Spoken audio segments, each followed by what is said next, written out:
একবার আমি বলি নাই যে আমি করেছি।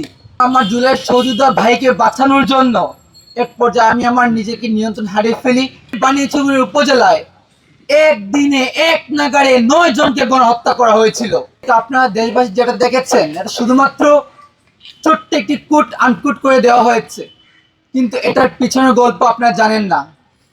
আমার হবিগঞ্জের ব্যাপারে যদি আমি বলি, বানিয়াচংয়ে যখন সারা বাংলাদেশ 5ই আগস্ট সারা বাংলাদেশ তখন বিজয় মিছিল উন্মত্ত, ঠিক একই সময়ে আমার হবিগঞ্জের বানিয়াচং উপজেলায় একদিনে এক নাগাড়ে 9 জনকে গণহত্যা করা হয়েছিল। সন্তোষের প্রতি মায়া কান্না করে আমাদের যে এত এত ভাইকে গণহত্যা করা হয়েছে, বানিয়াচংয়ে যে আমার 12 বছরের ছোট্ট শিশু হাসানকে গণহত্যা করা হয়েছে ব্রাশ ফায়ারের মাধ্যমে, এটাকে বৈধতা দেওয়ার চেষ্টা করেছেন। আমরা এখান থেকে তার নিন্দা জানাচ্ছি। হবিগঞ্জে বাংলাদেশের সবচেয়ে বেশি মামলা বাণিজ্য হয়েছে এবং হবিগঞ্জের প্রতিটি থানাতে যেন মামলা বাণিজ্য আর রেগুলেশনের মামলা দিয়ে, ফাইন্যান্সিয়াল ইনভলভমেন্ট দিয়ে, টাকা পয়সা দিয়ে মানুষকে, নিরীহ মানুষদের গ্রেফতার করার জন্য একটা মহোৎসব শুরু হয়ে গিয়েছিল। তো দীর্ঘদিনের আমাদের আক্ষেপ, আমাদের খুব, ওই জায়গা থেকে আমি যখন ওইখানে কথা বলেছি, বারবার আমরা রিকোয়েস্ট করেছি, কিন্তু উনি চাকরির অস্বীকৃতি জানিয়েছেন। ওই জায়গা থেকে একজন আমার জুলাইয়ের সহযোদ্ধা ভাইকে বাঁচানোর জন্য এক পর্যায়ে আমি আমার নিজেকে নিয়ন্ত্রণ হারিয়ে ফেলি।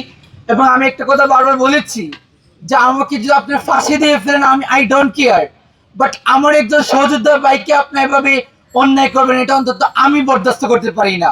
জুলাই গণঅভ্যুত্থানের 2000 শহীদের রক্ত আমাদেরকে যে চেতনা শিখিয়েছে, ওই চেতনা অন্তত আমাদের এই অন্যায় বরদাস্ত করতে আমাদের শিখায়নি। এবং আমি যেই কথাটি বলতে চেয়েছিলাম যে আমাদের সারা দেশে যখন বিধ্বস্ত অবস্থা, 5ই আগস্টে সারা দেশ তখন আমাদের জুলাই যে সকল সৈনিকদেরকে হত্যা করা হয়েছে, শহীদ করা হয়েছে, ওই জায়গা থেকে সারা দেশের মানুষ 17 বছরের নিপীড়ন নিষ্পেষণের প্রতিবাদে খুবই দীর্ঘদিনের ক্ষোভকে সঞ্চারিত করে তারা প্রতিটি থানাদের, প্রতিটি জেলাতে তার স্ফুলিঙ্গ আমরা দেখেছি বিস্ফোরিত হয়েছিল। একবার আমি বলি নাই যে আমি করেছি। আমরা মাধ্যমে, এই কথার মাধ্যমে আমরা ধারা সমস্ত আন্দোলনকারী সত্তাকে বুঝিয়েছিলাম। আমি বলতে চেয়েছিলাম যে যখন বিক্ষুব্ধ জনতা থানায় আত্মপ্রতিরোধ গড়ে তুলেছিলেন, অন্যদিকে সারা দেশে আমাদের কেন্দ্রীয় নির্দেশনা অনুযায়ী আমরা সারা দেশের বিভিন্ন থানা এবং হবিগঞ্জে আমরা অন্যান্য থানাগুলোকে আমরা পাহারা দিয়েছি, অক্ষত করেছি।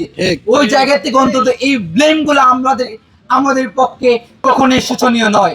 এই লড়াই শেষ হওয়ার পর কিভাবে গোয়েন্দা সংস্থা আমাদের পেছনে কোল কাঠুরিনের আস্ফালন দেখাচ্ছে, আমি একটা কথা স্পষ্ট বলতে চাই, এতদিন হয়ে গেল, 25 দিন হয়ে গেছে, উসমান হাদি ভাইয়ের হত্যার বিচার হয় না। এই দেশ লাশ হজম করতে শিখে গেছে। 71 থেকে 24 আমরা শুধু রক্ত দিয়ে গেছি, কিন্তু রক্তের বদলে আমরা কি পেয়েছি? আমরা শুধু বারবার উসমান হাদিদেরকে হারিয়ে যাচ্ছি। 25 দিনও কি এই গভর্নমেন্ট এতটা আইনের প্রতি এতটা তারা দুর্বলতা তারা প্রকাশ করছে যে 25 দিন পরে আমাদের উসমান হাদির হত্যাকারীদের গ্রেফতার করা যাচ্ছে না? নিন্দা জানাচ্ছে আজকে এখান থেকে।